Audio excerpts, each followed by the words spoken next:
We begin with breaking news from Charlottesville, Virginia, where 2 people have been injured in an altercation with protesters who are out in force over the planned removal of a Confederate statue. Watch this.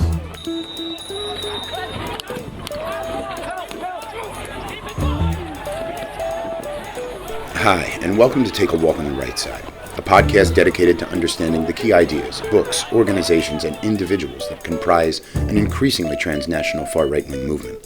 Take a Walk on the Right Side hosts open and nuanced discussion between myself, Jesse Morton, once a jihadist propagandist, and Matt Heimbach, himself once a white nationalist and far-right-wing ideologue.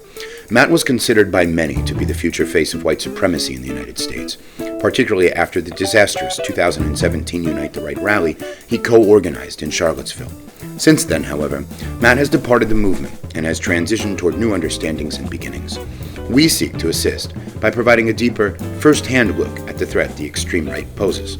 We do so each week by analyzing the impact of key propaganda pieces, the impact they've had on creating a constantly mutating ideology and worldview that drives far right-wing movements currently. By including our personal experiences in between, we aim to document similarities across the myriad ideological strands of extremism. At the same time, we hope to encourage others not to be deluded by the extremist mindset of recruiters and to leave if they are actively involved. Without further ado,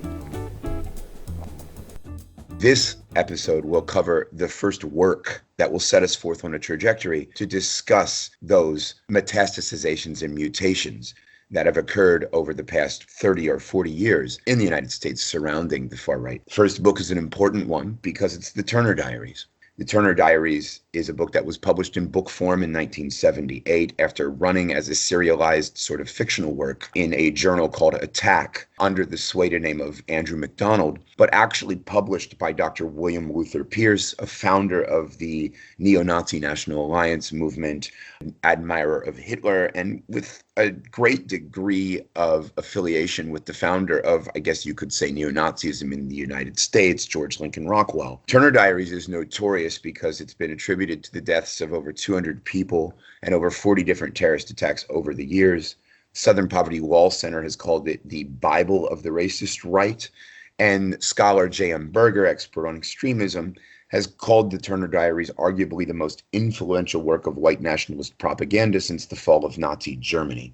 It shaped the construction for white nationalist ideology that later developed things like Zionist-occupied government, the white genocide conspiracy theory, and leads us up to the point where we get notions of the Great Replacement and things of that nature. What Matt's going to take us on is a purview and a survey of the book, but also talking about it in the context of how it has impacted the far right in general.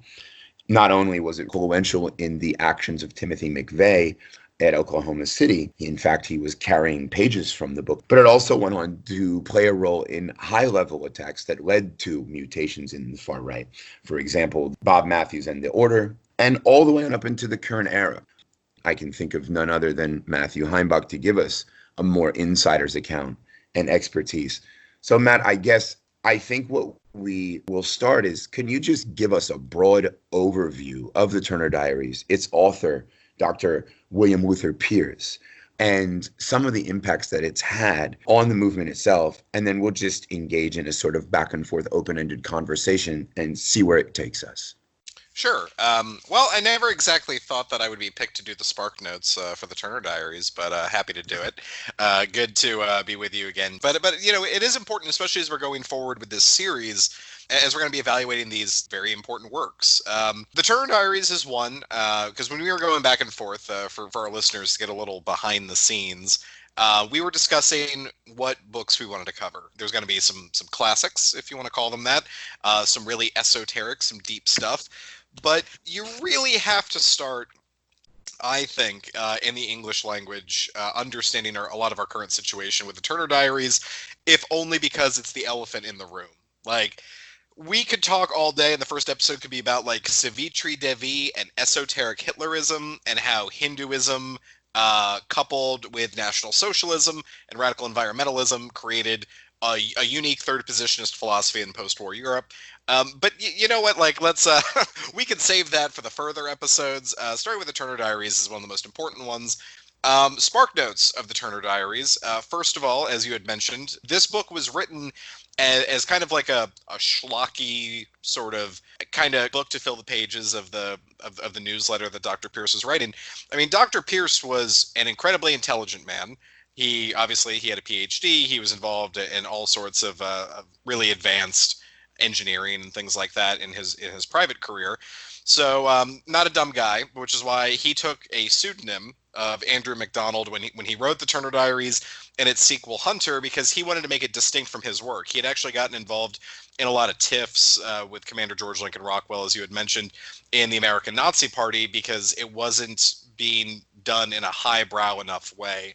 Rockwell was, of course, the child of vaudeville performers. He was very bombastic and energetic, and kind of went to a lower denominator, not the lowest common denominator, but a lower denominator in terms of reaching the people. While Pierce was always kind of an egghead, kind of just that intellectual type. But when he wrote the Turner Diaries, it's a book that's written essentially as a journal, right? So we're looking back in 2099, so it's 100 years after the end of this journal that we're looking back, and we have entered into a world that is 100% Aryan. There are no non-whites left on the planet. Going through the plot, not to Tarantino it totally, but every non-white is killed. Like, this is not a subtle work. This is not a I think in any way in line with like National Socialist philosophy in terms of being like exterminationist of every single person of color. Pierce was taking things to the extreme, but so this world looking back in terms of this revolution of how do we get to this 100%, in their words, Aryan world where all the non-whites have been killed and everything's great, and the calendar is like named after like Hitler's birthday and stuff. Like, it's very interesting. But the book kicks off where essentially black gangsters have been given badges, and white people have had their guns taken away. They can't defend themselves. So a certain number of white people start pushing back, create this revolutionary vanguard, and start engaging in a battle, really, against the system, against the Zionist occupation government, and their various toadies of people of color that are being used as the enforcers and things like that. Fast forward, our main character, Earl Turner, he gets involved in this. He sees all these problems. He gets brought into the organization, the order, as the secret society. It's not just every Tom, Dick, and Harry that's white that wants to fight for white people. There is a secret society with secret rituals that is kind of like the Revolutionary Army Council of this entire struggle against the system. And they realize that they need to kind of take things to the next level and engage in bombing federal buildings, as we see lines that were literally held by Timothy McVeigh as he had gone and committed the Oklahoma City bombing. And they begin pushing the American government out of California. They push all of the non-whites out of California, and then eventually the book comes to a conclusion that Turner had failed in a capacity to the order, to his oath, and he needs to commit an act of martyrdom to redeem himself. So he ends up taking a plane and slams it into the Pentagon and destroys the Zionist occupation government effectively. And then we fast forward, and the world is all white, and not just white, but in terms of like the Aryan ideal of Dr. Pierce, and that's kind of it. So I mean, basically, it's a book about like terrorism. Like, again, this is not a subtle book. It's not a thinker's book. It's certainly not really anything to do with like deep National Socialist economics, philosophy. The race theory is very, I would say, off from looking at the pre and post-war like European style movements. This is just like hardcore white supremacy, like through and through. And to understand what we're talking about in this, and I was going to go to one of the sections where they bombed the federal building, but I just wanted to read like 2 or 3 paragraphs to give people an understanding of what's going on in this book. So the revolution has begun in California, and this is probably one of the most infamous passages from the Turner Diaries. August 1st, 1993. Today has been the day of the rope. A grim and bloody day, but an unavoidable one. Tonight, for the first time in weeks, it is quiet and totally peaceful throughout all of Southern California, but the night is filled with silent horrors. From tens of thousands of lampposts, power poles, and trees throughout this vast metropolitan area, the grisly forms hang. In one lighted area, one sees them everywhere. Even the street signs at intersections have been pressed into service, and at practically every street corner I passed this evening on my way to headquarters, there was a dangling corpse. 4 at every intersection. And it goes on. Okay, so like to put this out there as we're understanding this book, this is not we're advocating for political differences. This is not separatism. This is not we're going to mind our own business. This is like we're literally going to take all of our opponents and hang them from trees. So I'll turn it back to you, Jesse, but that's kind of the spark notes of the Turner Diaries and the lack of subtlety that defines it. Thank you very much. I think that gives us a good overview, and I don't know, I think other twists and interesting tidbits of the spark notes version of the book before we talk a little bit about its impact include the seizure of nuclear weapons, the targeting of New York City and Tel Aviv, the ethnic cleansing of all non-Aryan races, followed by the deportation of minorities, and no mercy, of course, for the Jews. The basic sentiment in the book is that I guess one could take it as William Luther Pierce put it himself, that he said that he felt like the medium of fiction gave him a perfect opportunity to convey important ideas, and that the ideas that he basically wanted to disseminate was that there was essentially a need to move from the ideology and into action and a willingness to sacrifice. And I think that it's interesting because there's a big gap between the publishing in 1978 of the Turner Diaries as in book form, and then the carrying out while Dr. Pierce was still alive in 1995 of the Oklahoma City Mora building attacks that is hardly understood, and that needs to be understood if we're going to understand the historical progression and the role that ideas such as those that are in the Turner Diaries played. So in between all of that, we have a certain adoption of the Turner Diaries, not necessarily as a Bible as it's been described, but as a conduit through which a series of different strands of what we might call extremist orientations started to coalesce, diversify themselves, but there still was sort of this standard set of key ideas that largely come from this notion of Jewish control over minorities, utilizing minorities in a way we might now call the Great Replacement, to replace whites, to oppress whites, to take guns away. So one of the influential components of that is in the aftermath, Dr. Pierce's connection to a group that actually took on the name, the Order, and was headed by an individual by the name of Bob Matthews. Can you talk a little bit about the Order and its impact in propelling forward the far right wing phenomenon, particularly in the United States? Sure. Well, the Order, like you said, it's pretty much a copy paste of the things they do in the book, including the name. So what we've really got to understand going into this is there's really kind of 2 separate streams that meet up in the Turner Diaries, and really I think meet up in this entire period. We have the Patriot movement, for lack of a better term, and then we have I would say the white supremacist movement of the 1970s, 80s, and early 90s, really as defined by Dr. Pierce, Pastor Butler of the Aryan Nations, and a few others. But we've really got these 2 separate streams that come together somewhat in the Turner Diaries, right? So the Order, as an organization, as you said, founded by a variety of individuals like Robert Matthews. What's interesting is they start in the Patriot movement, most of them, right? So Robert Matthews was originally like a member of the John Birch Society, or was at least interested in the Birchers. He was involved in a militia long before he ever got involved in any sort of white nationalism or white supremacy, let alone the acts the Order was going to take out. His militia was the Sons of Liberty, and the whole thing was about like survivalism and the collapse of the American government and things like that. And eventually he starts moving further and further and further from the Patriot movement into some degree of white nationalism, gets involved in Christian identity, of course, believing that that basically whites are the chosen.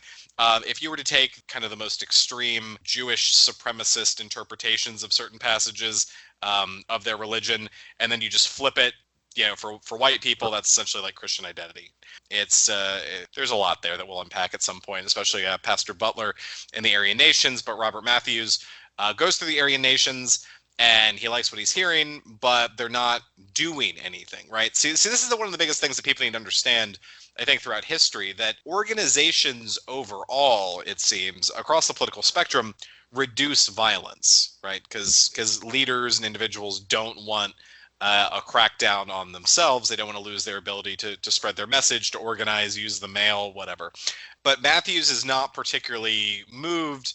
He gives a famous speech at the Aryan National Congress out there in Idaho, and supports everyone to come and get involved and join organizations, but he wants to take it to the next level. So the order becomes the Silent Brotherhood. They go out and they start robbing armored cars. They knock over sex shops for money, which is something that comes from the Turner Diaries. They assassinate individuals like Alan Berg, who was a radio show host that his reputation was kind of being willing to debate and say kind of outrageous things and, have a lot of different opinions on his shows. But he was very to the left, so they thought killing him was advantageous, and they got involved in counterfeiting, giving huge sums of money to organizations like the National Alliance as part of their funding of the conflict. And eventually, a guy flips on them that got caught counterfeiting, and they all end up in jail or dead.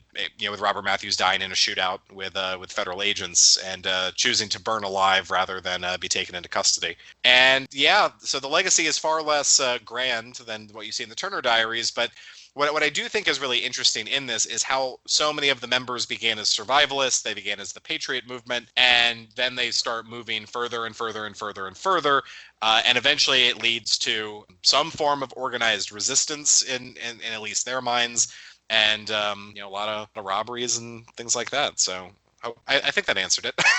Yeah, for sure.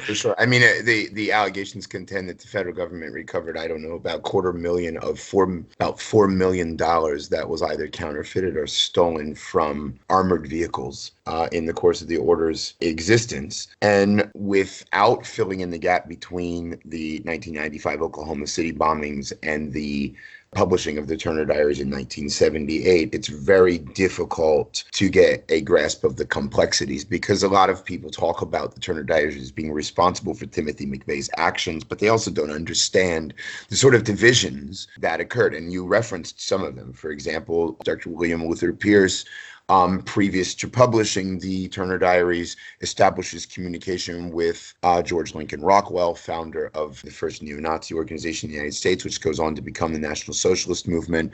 And he interacts with George Lincoln Rockwell in D.C. when he's employed as a doctor and as a physicist for the weapons industry. But again, he disagrees with the approach that's taken, as you mentioned, by the more lowbrow, I guess you could say, segment, where he didn't really agree with like the ostensible display of Hitler's face and the swastika. He felt like it should be a much more sophisticated approach to utilizing a lot of what else you referenced, which you said the John Birch Society. A lot of our listeners probably don't know what the John Birch Society is, but it's largely a conspiratorial sort of anti-UN. The UN is an effort to establish the New World Order.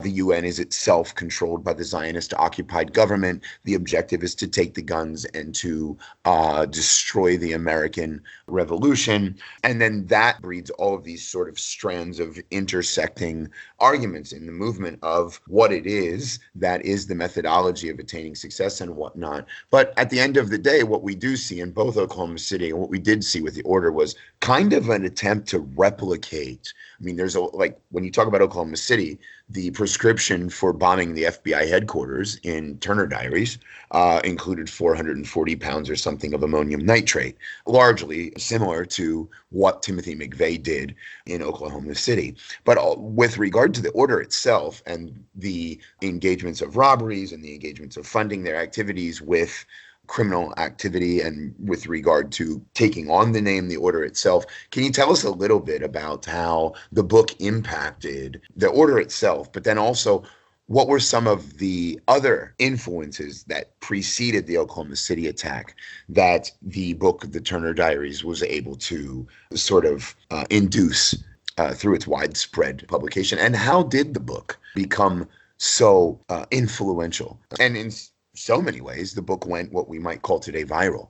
Yeah. Well, I mean, there's some things to understand. McVeigh is, as you said, there's a big gap between the publishing of the Turner Diaries and the Oklahoma City bombing. So to understand the motivation, Timothy McVeigh, of course, viewed himself as a patriot. He was an American veteran. He served his country. He felt that he had taken an oath against, he did, against all enemies, foreign and domestic. And looking at the cold-blooded murder in Ruby Ridge and of Waco, Ruby Ridge was in 1992. For those who aren't familiar, the FBI basically was serving a warrant on Randy Weaver when he apparently did not appear for a charge. They were trying to entrap him actually as an informant. And as the evidence seems to play out, he had sold a shotgun to federal agents, and they had modified it after the fact to be able to drum up a charge against him, to then try and put pressure on him to become an informant against other patriot organizations and the Aryan nations. So they fabricate the charges in the first place. They decide to go serve this warrant, and they end up murdering Randy Weaver's son. They end up killing his wife and shooting him, and it's a big mess. There's a long siege, right, on their property, because his one of the defining things was just like being left alone, like again this like vein of survivalism. And then of course you fast forward a year later when we've got the siege in Waco, where you've got the Branch Davidians under David Koresh are alleged to have been involved in illegal weapons and things like that, and they go ahead and they try and raid the ranch to arrest David Koresh, but they decide to make a show of it, bring the media cameras, and storm this compound of Branch Davidians, which erupts in a shootout, a 51-day siege. And then of course the federal government goes in, and there's a lot of evidence, even though they denied it at the time, that they used incendiary grenades and things like that and burned women, children, and men alive, right? So yeah, 76 Branch Davidians are killed. A lot of them had nothing to do with any of the alleged charges and things like that. So to understand Timothy McVeigh and to understand the legacy of the Turner Diaries, right, as we're looking at the work that was being put on the assault weapons ban, which of course entered in the 1990s to restrict Second Amendment rights. That's in the first chapter, or at least the first page of the Turner Diaries, about the restriction of Second Amendment rights. And then we have these two incidents which mobilize simultaneously the patriot movement and the white nationalist and white separatist, white supremacist, three different layers that sometimes overlap, organizations that were out there outside the siege at Ruby Ridge, because Randy Weaver had ties with both groups like the Aryan Nations, but non-racial patriot organizations and survivalists. The Waco siege was kind of similar. You had all sorts of people who were there. So you've got this intersection of these two movements that see pretty blatant government abuse. So you've got gun restrictions, you've got increasing immigration, you've got the impact of these increasing free trade deals and things like that, where the industrial heartland is being totally gutted. And you've got the government being unaccountable and seeming on the 6 o'clock news getting away with murder, right? So to understand like McVeigh's push and to understand, I think a motivation for a lot of people, you see pieces of the Turner Diaries being reflected in modern American politics, whether it is the restriction of Second Amendment rights, whether it is the government being unaccountable and going after people they politically or socially or religiously disagree with.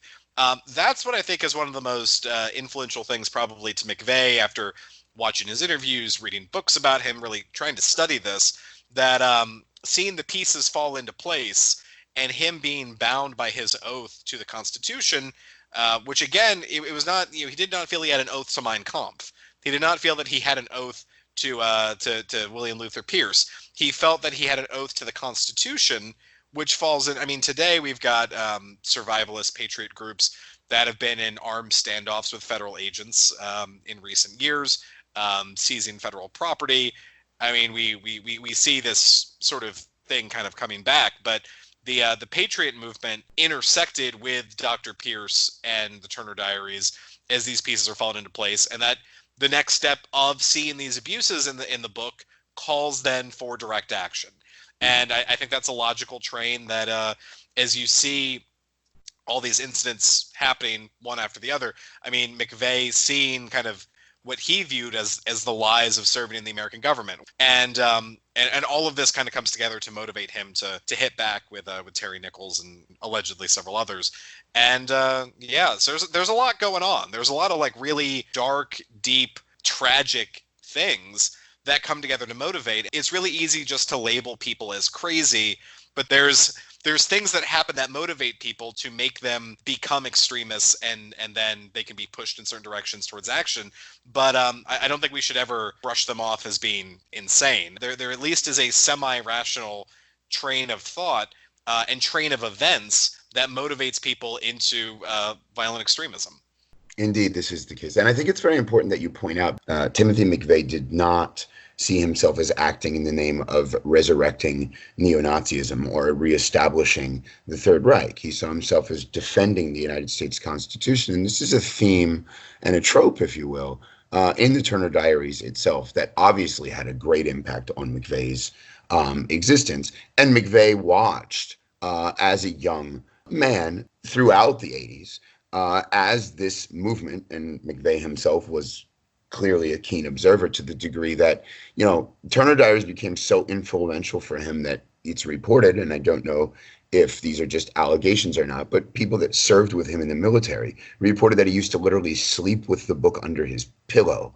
And he definitely found it important enough to carry several pages of it, largely those pages that justify and talk about the rationality or the strategic logic of terrorism and self-sacrifice in the name of a greater cause. But the real beginning of that progression and the impact and the transition of the Turner Diaries into action comes under the order, and it comes under Bob Matthews. You had contact with not only William Luther Pierce, but also another sort of influential author and someone that I believe is on our book list to cover, Louis Beam, founder of this model of leaderless resistance. But also there's this fragmentation and there's this diversification in the far right in the 80s that is occurring in the context of socioeconomic alterations that are, as you suggested, confirming much of the conspiracy theory that is in William Luther Pierce's novel. I want to get back to that book because I think the content of the book and some of the key ideas in the book are replicated today by people like, I don't know, Alex Jones, for example, who in his early years while he was, becoming a rising sort of propagandist, continuously referred to the New World Order, the New World Order, the New World Order. And the grievance was a synthesis of the First Amendment was being taken away, and there was a replacement of traditional culture. But then it was the Second Amendment grievance as well, that they're coming to take away your guns. And maybe people like Alex Jones don't say it explicitly, that it's all due to an anti-Semitic government cabal, where the Zionist-occupied government has basically taken it upon itself to destroy the United States and its Constitution and what it represents from within. But can you talk about some of those key ideas that we can still see coming from the Turner Diaries and impacting today's discussions, not just, taking us up to Oklahoma City, but now thinking more about the greater trajectory along the lines of the Great Replacement theory, the notion that there is a organized and coordinated effort to suppress and oppress white peoples as part of a broader Jewish conspiracy against this system of governance. And then maybe even touching on the Christian identity movement, which basically takes away God's chosen people in the hands of the Jewish people, and in a very interesting way weaves a justification for it being Britain and its exodus into the United States as basically making the United States of America the bastion of, I guess you could say, truth and literalism and an interpretation of the Old Testament. Some of the common conspiracy theories and common themes of discourse, maybe even those that impacted William Luther Pierce to author them in the Turner Diaries. But what are some of those key tangential pieces? I mean, from as far as the strategic perspective, it is when you read the Turner Diaries and then you study what people like Bob Matthews put together in the order, there's a very serious replication in strategy and tactic along with Oklahoma City bombing. But what is it, the ideas about the ideas, and what are the key ideas that we can still see resonant unto this day that might trace themselves back in a very linear manner. But what are some of those key strands of thought that the Turner Diaries sort of facilitated a widespread awareness of? Sure. Well, I mean, I think the biggest thing is simply a rejection of reform of the system. That you cannot go and air your grievances, you cannot march, you cannot get ballot initiatives, you cannot go to the Supreme Court. That the only way out of this is, essentially to get into a shooting match with the United States government and to grind them down, and really just kind of break apart the system, right? Like maximum terror, maximum.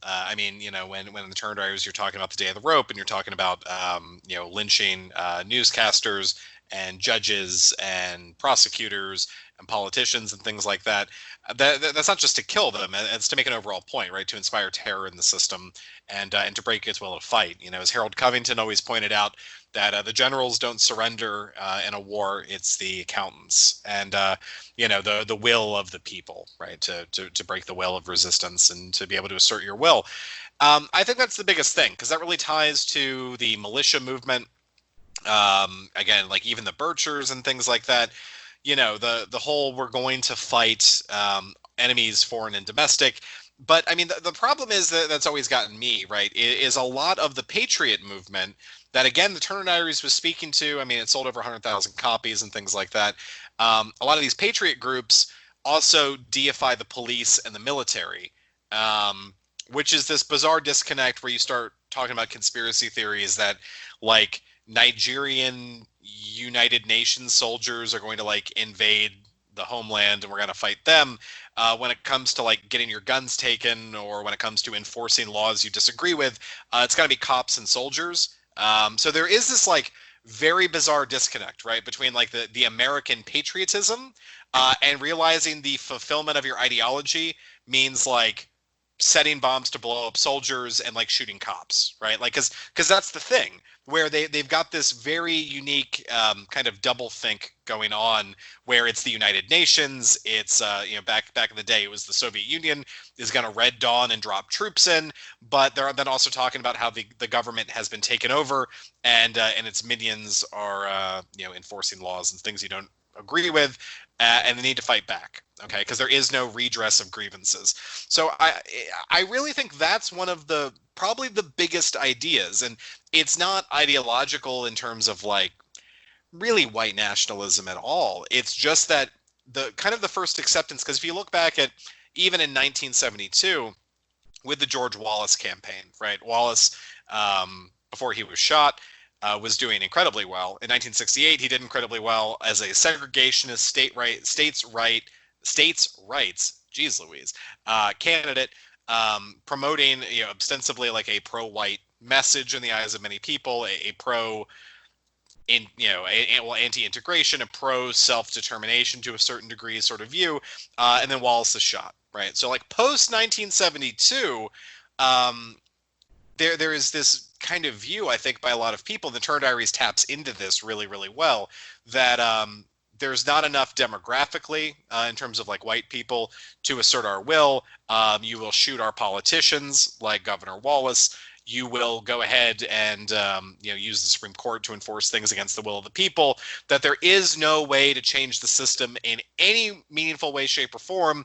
We have to, like, metaphorically and literally blow it up, right?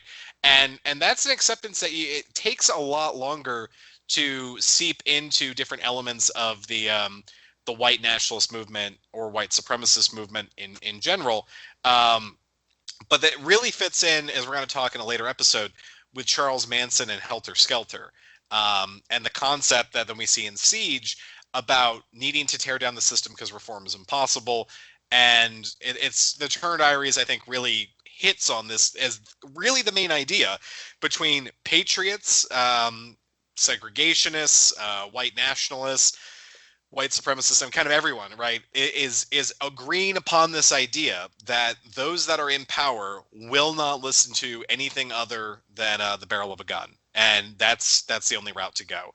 And that's really, I think, the takeaway. It's this fundamental change in the psychology of a lot of Americans, where, I mean, if you want to talk about Vietnam, You want to talk about the lack of faith in the American system. You want to talk about Watergate, the breakdown of fundamental trust and cohesion in the society, all the various social revolutions from civil rights to the women's movement and so on and so forth.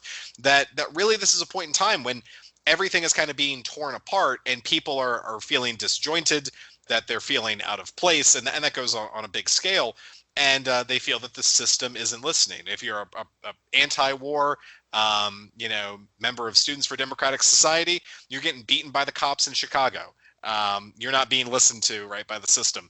If you're a segregationist, you've watched Wallace get shot, you don't feel like anyone's listening, the Supreme Court's worked against you. I mean, we're really at this point where the center doesn't hold anymore, and a lot of people on the left, the right, they have come to the same conclusion, and it's kind of exemplified, I think, in a lot of ways through the Turner Diaries and the Patriot movement and the Christian identity movement going into the 1990s. And then today, we still see the legacy partially of that, but really to a deeper level, this idea that the system cannot be reformed in any way, which the Turner Diaries talked about, that we see through James Mason, through Siege, which again is going to be its own episode, and really the idea of burning the system down, crashing the plane with no survivors. So, I mean, that's kind of my big takeaway, is that this is a point in time going forward where the center has not held, identity has not held in any meaningful way, and a lot of people feel that the only way they can change the system is through violent direct action. Got you. Thank you for that. With regard to where to go next into the discourse in the Patriot movement, you do mention a lot of what preceded the writing of the Turner Diaries, for example, and it's such a complex, sort of subject to go through. But you mentioned George Wallace and his campaign. You don't mention, William Carto and sort of the splinter faction of that I guess you could say formed the basis for the modern Patriot movement, if you will. And then you also sort of alluded to the diversion or the division of this leaderless resistance model, the sort of helter-skelter approach versus the more still grounded in sort of white nationalist ideology that was the Turner Diaries and sort of the mainstream. And again, I think we'll split this up into two segments where we talk about the role that the book and the ideas in the book have had on creating that more anarchic approach, if you will. But I guess one thing that would be worthy of reviewing is if you could walk us through. So there was, I guess you could say that there was a silence in the far right for a number of years. We had a metastasization under people like Tom Metzger, who we talked about in, I think it was the first episode, who sort of like popularized and made it trendy to look at neo-Nazism in a sense. Made it more sort of countercultural. But what we're talking about is we're talking about the order, and we're talking about McVeigh. I mean, both entities were largely comprised of people that were in the military, and they were heavily trained. I mean, most people say that the order itself was probably the most well-trained terrorist outfit that ever walked the shores of the United States. But I guess what maybe personal experience and in your time in the movement, what role did the Turner Diaries have as a facilitator to sort of documenting and ingraining these ideas? And then maybe what we say in the realm of radicalization studies with regard to a social identity formula for merging one's identity and fusing it with the group, and going to the degree of groupthink where one is willing to think of themselves as a soldier for the cause and carry out this leader resistance for a form of sort of protest through violence. What role does the Turner Diaries still play today with its legacy in regard to mobilizing and ingraining that type of support? And particularly, we're talking with a special emphasis on the Patriot movement aspect of things, or the general white nationalist strand, as opposed to the white supremacist, neo-Nazi, neo-fascist, and now accelerationist strand of thinking. Sure. Well, I mean, I think amongst the Patriots, it's really diminished post-McVeigh. I mean, after Timothy McVeigh, the Patriot movement essentially gets routed for a long time, both through government crackdowns and then also just people not wanting to be associated with it. I mean, the modern, like, as we see, like the Oath Keepers, Three Percenters, militias in general, usually they're really, really, really anti-racist. Like, but we do see the underlying, again, like the kind of the deeper thing of thinking that the system can't be reformed and needing to fight against it. So, I mean, that's what I would see in terms of the Patriot movement. I mean, the Patriot movement is really a shadow of what it was in the 90s, the 80s, the late 70s, in terms of survivalism, in terms of organized militias. Really, in the Oklahoma City bombing, a lot of it goes up in smoke. And that's not to say they don't still exist, but they're nowhere near as large or as influential in local or state politics as they were. I mean, you've got like the Montana Freemen who get into a shootout with the cops. That ends poorly. You've got McVeigh. You've got other militias that were caught for weapons violations and things like that. And it really kind of falls away. So I would say more of a deeper sense of lack of faith in the system still exists within the Patriot movement. Not so much the Turner Diaries as an informative text, but it was really key and crucial at a specific point in time. And that needs to be understood. I mean, McVeigh was selling the book at gun shows. Like, that was part of his identity. That was his livelihood. And it did find a market there. That was kind of a different period.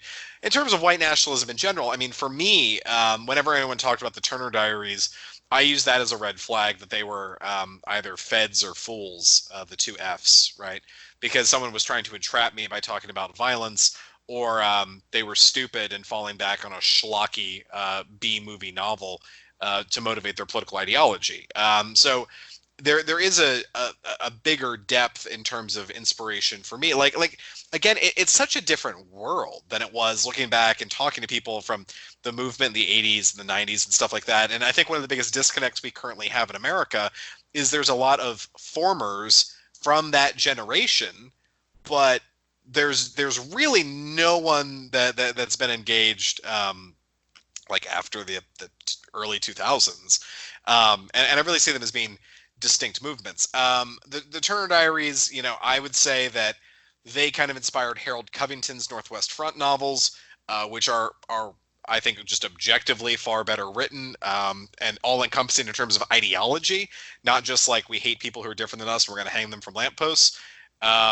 So like the legacy would be that kind of set up like a dystopian fiction, reject the system, of where we see, again, like Siege, tied in with like the Order of Nine Angles, which we'll get into neo-Nazi Satanism / jihadist Satanism coupled together, which is its own its own basket in Charles Manson.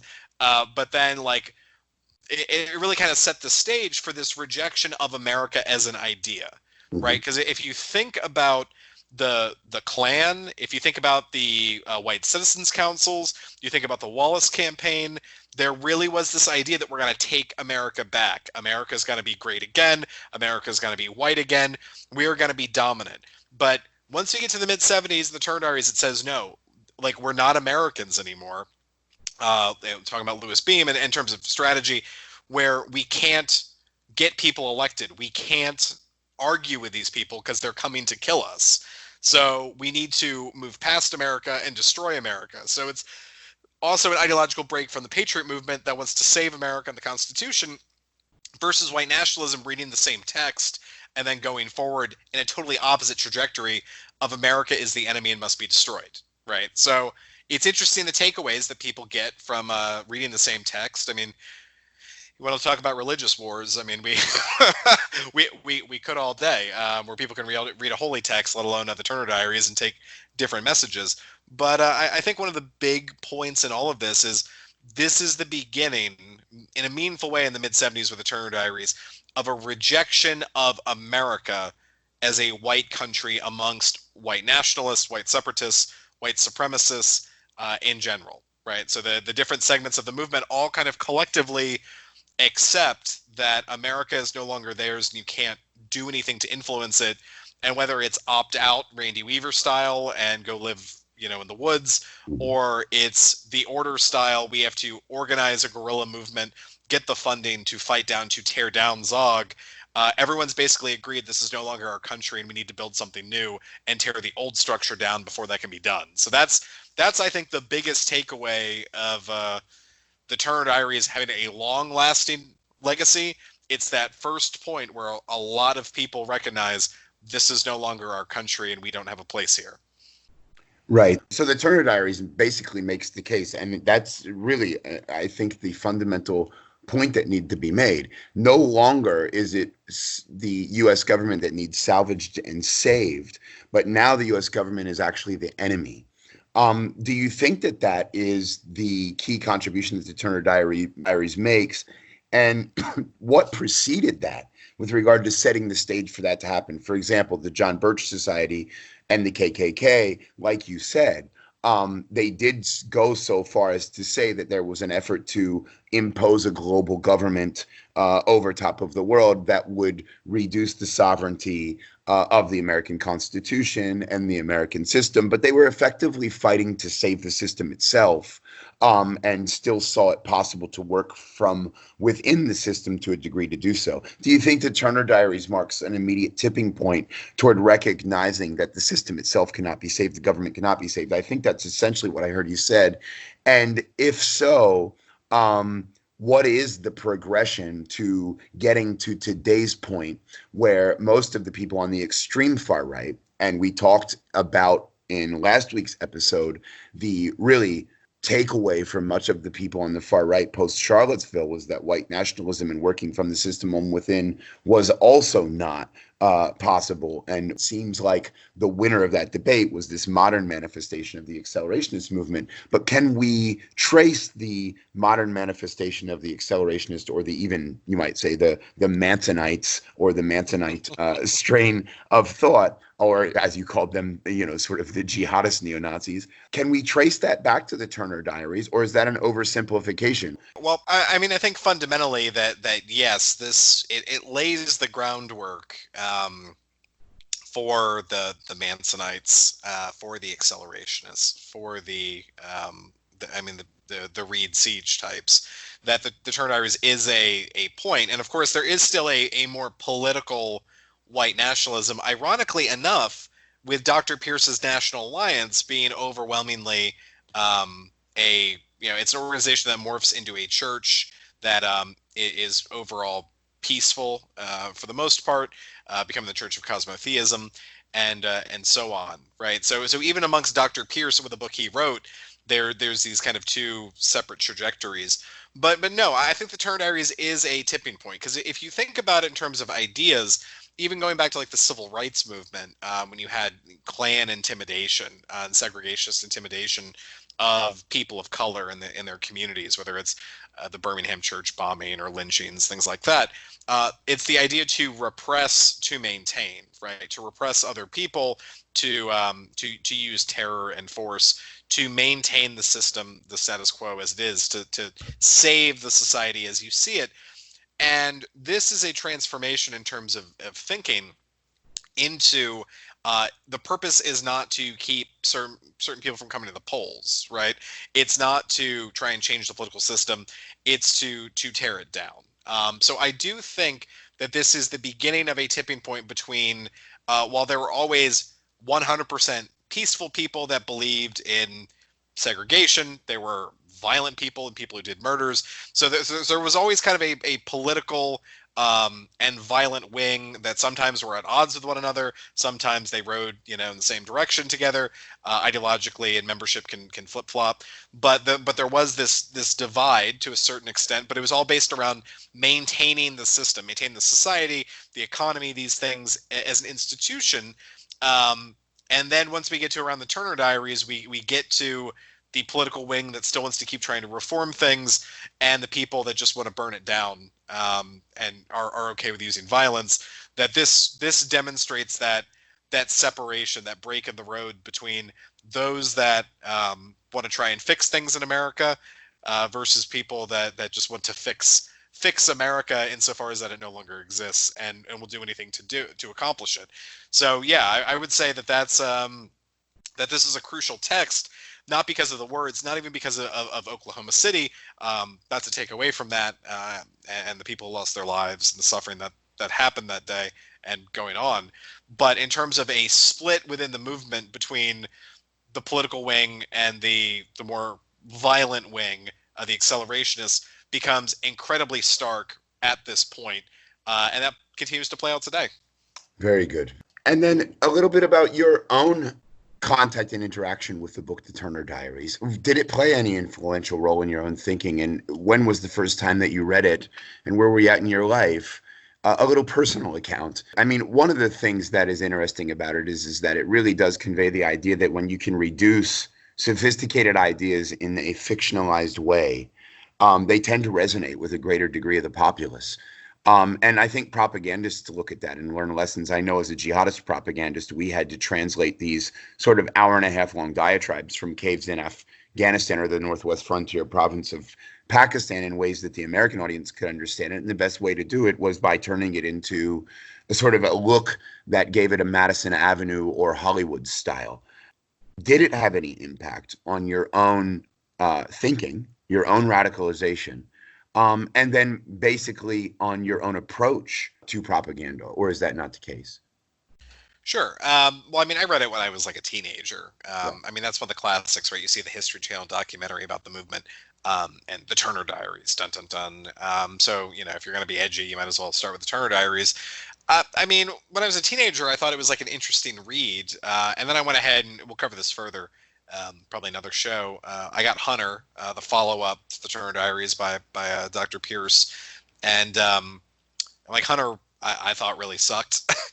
I mean, it's more of like leaderless resistance where it's really formed out than the Turner Diaries, and maybe more applicable than it gets credit for. But yeah, I mean, I read the Turner Diaries. It was an okay book. I mean, I would say I was more influenced by like Harold Covington's Northwest Front novels than I was the Turner Diaries.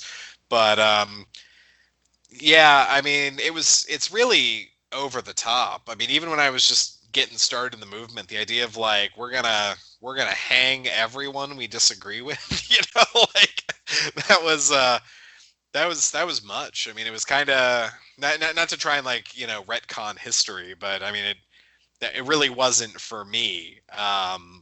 And maybe that turned my stomach towards like accelerationism in general, because there are some people that really, really love the frickin' Turner Diaries and like really, really get off on the message. And I mean, but in like the alt-right, for instance, like the concept of the Day of the Rope, I'd read a small passage from, like, it's almost a parody of itself. And that's kind of a thing I think that's an interesting distinction between our generation of nationalists, is like a lot of the 80s and 90s and 70s stuff was just like so over the top and so in your face and so just like gross and vulgar. I think it really pushed us in terms of a propaganda style in the opposite direction. Like, less is more. It's like an M. Night Shyamalan movie. Like, always, always less. You don't want to go full there in everyone's face with really bad CGI. And yeah, I mean, in terms of like me personally, even though it was probably one of the first movement books I read, like in terms of like my style in the movement, I always define myself on like, what is the fucking opposite of the Turner Diaries? Like, what is the opposite of all the messages that Dr. Pierce wrote and was trying to promote and the movement worked on for decades? Literally, what is the opposite of that? Because this is garbage. Like, it's trashy, hateful, supremacist garbage. And that wasn't for us. So, I mean, yeah, like it was really helpful as a kind of like an IQ test / a mental health test on individuals, that if they were like, yeah, it's great and it really moves me, it's like, all right, well, you're a government agent and or you're like really, really stupid and I don't want anything to do with you anyway. Go join your local Klan group or something like that. So yeah, I mean, the Turner Diaries did impact me a lot, but I mean, not in the way it probably would have if I'd been, I don't know, born in like the 70s and was in the movement in the 90s and it was a different world. But thank God of the internet, I could read all those super esoteric books on Hinduism and esoteric Hitlerism and stuff like that to push me in a different direction than schlocky, over the top, like exploitation film, white supremacist circle jerks, basically. So you're insinuating that the book really doesn't have that significant of a role in the ideology as we see it metastasizing and continuing to go through its sort of current alterations. But some of the key ideas and the legacy that it left behind, I imagine you would agree, do. Can you dissect and deconstruct some of the way that the book has impacted the movement that might help us understand how to sort of paint those nuances in? I mean, one of the things that I found fascinating in looking into the book itself, and I had never come across this quote before, but let me pull this up. Dr. Pierce said at one point that I realized that I have a turn of mind that leads me to exaggerate and oversimplify things for the sake of better understanding. And I know there are dangers in that, but I think the tendency in me helps me get to the essence of things. And so he himself admitted much of what we say when we talk about the radicalized mindset of being able to see the world in a very black and white way. And that's very akin to the way that the sort of traumatized brain in fight, flight, or flight views things. What can we learn from the evolution and that breaking point that the Turner Diaries sort of represents, as you said, a tipping point? What can we learn from it if we are going to be tasked with or feel compelled to sort of deconstruct the underlying argument that is associated with the claims made in books like the Turner Diaries, and then maybe more geared towards the Patriot movement itself during this period? Sure. Well, I mean, dissecting these big ideas, I mean, fundamentally, I think it speaks to a deeper psychology within the American public in general, right? About being divorced from thinking that you are being told the truth about things, that your elected officials and corporations and institutions have your best interests at heart, right? Like going back to the 70s, I mean, that's the beginning. Like everyone believed in the 60s, things like Walter Cronkite, right? That the news was telling the truth, that our politicians, they might get a little on the side, a little graft, but they were fundamentally honest and working our best interests. And to come to this realization that fundamentally they don't, and the system is broken and probably can't be fixed, that shared across color lines, creed lines, a whole lot of socioeconomic lines. I mean, I think really starts and is explored. So to understand with the movement in general, I think that psychology is really still there. I mean, even where I'm at, like, I don't think really any reform of the American system to bring about justice, economic or social, is fundamentally possible. Like, the system is broken probably beyond repair, and I think a lot of people would find truth in that. So it taps in as a book into this deeper societal feeling, this subconscious understanding of the world around us that I think really continues to this day. I mean, I think that as you read that Dr. Pierce quote, it really does prove that simple ideas, oft repeated, are probably the most effective, right? You can have all sorts of complex things and treatises and manifestos and economic breakdowns about butter production in 1937 Germany, but at the end of the day, a rollicking heroic story, I mean, propaganda essentially, is, I mean, really one of the most effective ways to convey these ideas, the stories, and a heroic novel that sets you up to be a political soldier. I mean, that's one of the things, that you're supposed to read the book and see yourself as Earl Turner. Right. What can you do for the cause? What can you do to 100 years from now when they look back after the revolution to have your name be read, to have you be part of the solution, to be a hero? That I think does have a long-standing legacy of this principle of being a political soldier, where martyrdom is glorified. I mean, Earl Turner's last act as a martyr is not he retires with the woman he falls in love with and they enjoy the White Republic. It is you kill yourself for the cause. And I mean, I guess I would say for myself, I mean, probably that idea maybe is the one real takeaway from the Turner Diaries that stuck with me for a long time, and really resonated, is I was willing to die for the cause, because being a political soldier and being a martyr is the greatest thing that you can achieve. Yes. Right. And that perhaps, besides all the breakdowns, the inspirations for these movements, I think whether you are in the Patriot movement and you read this book, whether you are a white supremacist, whether you are a white nationalist, whether you are, I don't know, just a guy that, picked up a book at a thrift store and got really surprised, like if the one of the big takeaways is is martyrdom and the heroism of martyrdom, and kind of building. I mean, in the Orthodox Church or the Catholic Church, you've got saints, and the idea of being a racial saint and achieving these victories really boils it down. Like, you don't need to be an expert in economics. You don't need to be incredibly smart. You don't need to be incredibly dumb. You don't need to be incredibly tall, short, fat, skinny, whatever. But if you're willing to sacrifice yourself as a martyr, you're going to bring about this new future. And that makes you a hero. That makes you a saint. And if you look at how a lot of people in the modern American movement, not a lot, but amongst the accelerationists, a lot, when they could talk about Saint Dylan Roof or Saint Tarrant and stuff like that, this martyrdom complex and ideas, I think, goes back to the Turner Diaries, and it does have a lasting legacy. So I would say that's probably the biggest takeaway amongst all the other elements, is the enduring legacy of martyrdom in direct action as a form of heroic sacrifice.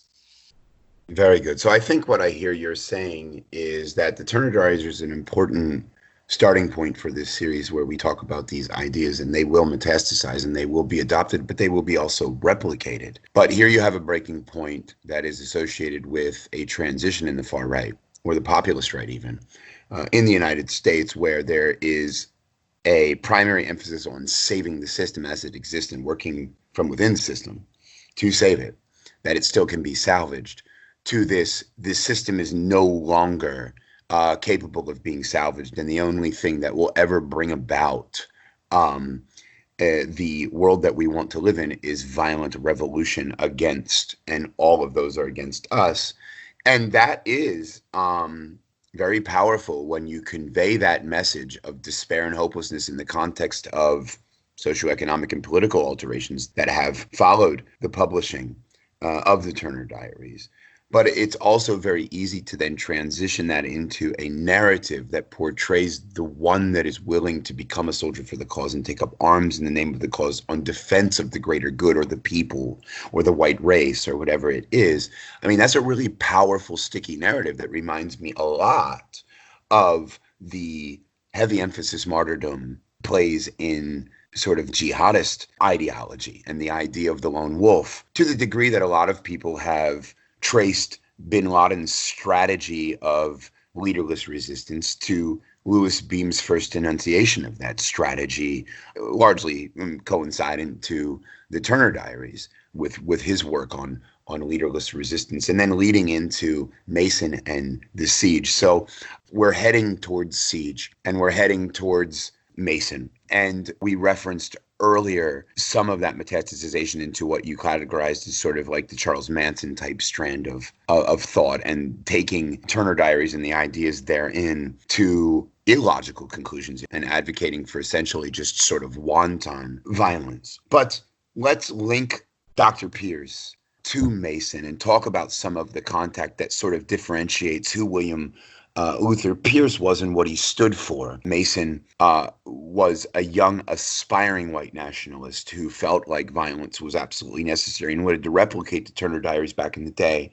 Contacted William Luther Pierce and was told that he should not turn toward violence, but that he possessed a capability in organizing that he should utilize. Can you talk a little bit about that connection, and can you talk a little bit about the networks that William Luther Pierce laid in, and then take us into what we'll cover next week and how that sort of splinter and fraction, coming from the order, then coming from McVeigh, then coming now into the current era where we have post sort of the neo-Nazi punk movement and those things that were affiliated with the 1990s, we really do have a sort of a coherent neo-fascist mentality that is largely accelerationist and has metastasized to a level where the actions and strategies applied for in the Turner Diaries are essentially all that most people on the extreme far right find they have left.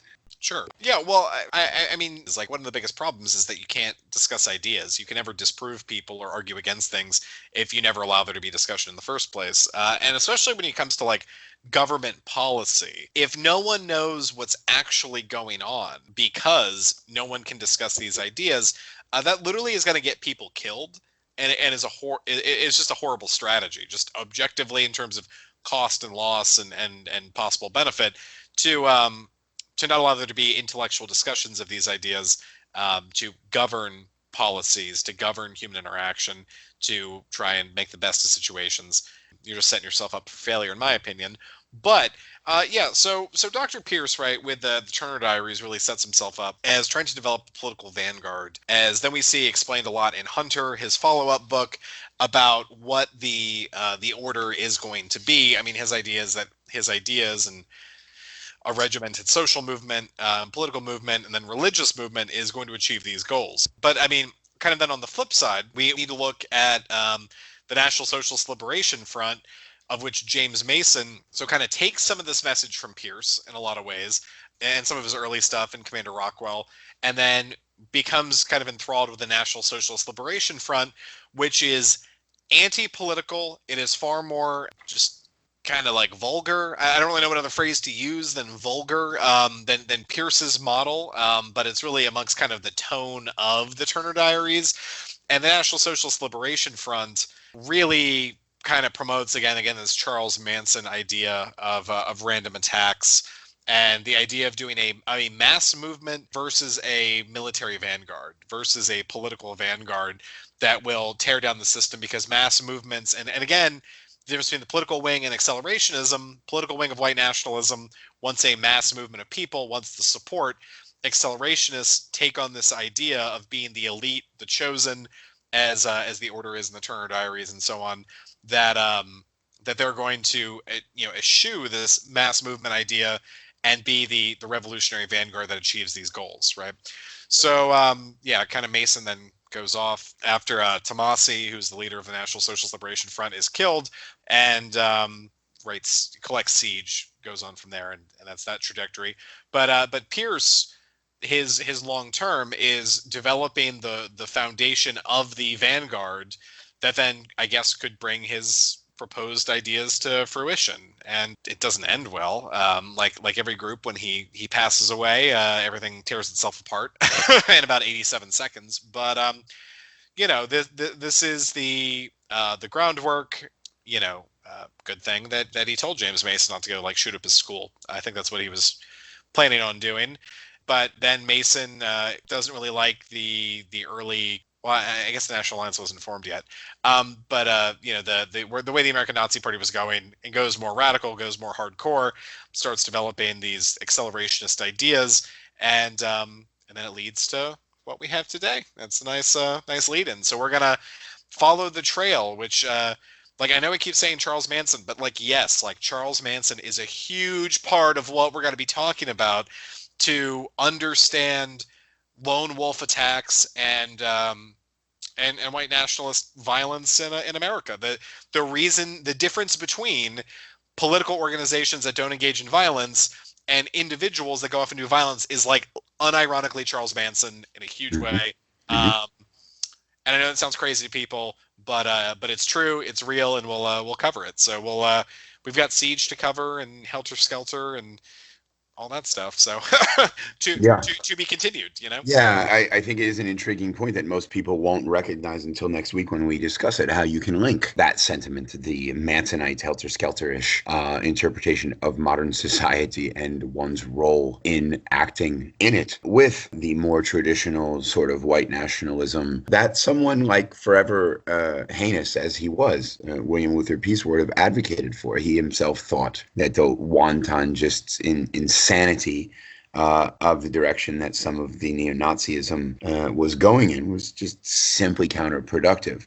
But we are where we are, and we need to figure out how we got there. And that's the purpose of this series. And I think you did a good job, and I thank you for it. We'll pick up from there, and we'll talk about the other side of the impact of works that fall along the lines of the Turner Diaries, and we'll try to outline those metastasizations in a way that is nonlinear and complex, but at the end of the day gives us a good historical breakdown, not only of the movement, but of the altering and flip-flopping arguments that are occurring in it. Because one of the themes that's already arisen out of these sort of spontaneous but regularly scheduled conversations is this idea of needing to differentiate, as hard as it might be for some to swallow, between white nationalism and the more white supremacist sort of neo-fascist, neo-Nazi strand of the far right. And if you don't do that, you run the risk of replicating what I think was a serious mistake in the War on Terror, that being not being able to differentiate between an Islamist who may have had controversial beliefs, conservative beliefs, fundamentalist beliefs, and heinous beliefs even, and the jihadists who advocated for wanton violence, leaderless resistance, killing in order to tear down and to destroy rather than to achieve mass mobilization or the advocation for approaching social change through the system itself. And I think that that's what you get from the Turner Diaries. So I think you outlined that well, and I think that we set ourselves up for a good conversation next week that talks about that other more, I guess you could say, extreme far right versus the far right sentiment. Is there anything that you'd like to say to close out and take us into next week's discussion? I guess I would say, in conclusion, we're kind of starting at the surface. And we're going to start digging down because it goes pretty deep in terms of religion, philosophy, politics, history. I mean, all this stuff. If you're going to speak intelligently, in my opinion, on current events involving the quote-unquote far right, white nationalism in general, acts of lone wolf violence and things like this, you need to be educated. You need to have the toolbox to be able to understand what is going on from a real and meaningful perspective. And that doesn't really exist anywhere else. So, I'm excited to take this to the next level, over the coming weeks as we start to peel things back, because we're going to get into Manson. We're going to get into all sorts of friggin' things, and it's going to be a journey, but it has to be done so people can understand, because the world doesn't make sense and these actions don't make sense and they seem random, or it seems like every person in the white nationalist movement is equally responsible and the exact same, and both of those are wrong. You need to understand the philosophy, the motivations, the history, the resources, the materials to know what's going on. So, happy to be a part of that. And Jesse, I'm looking forward to next week because we got a lot of exciting stuff to talk about.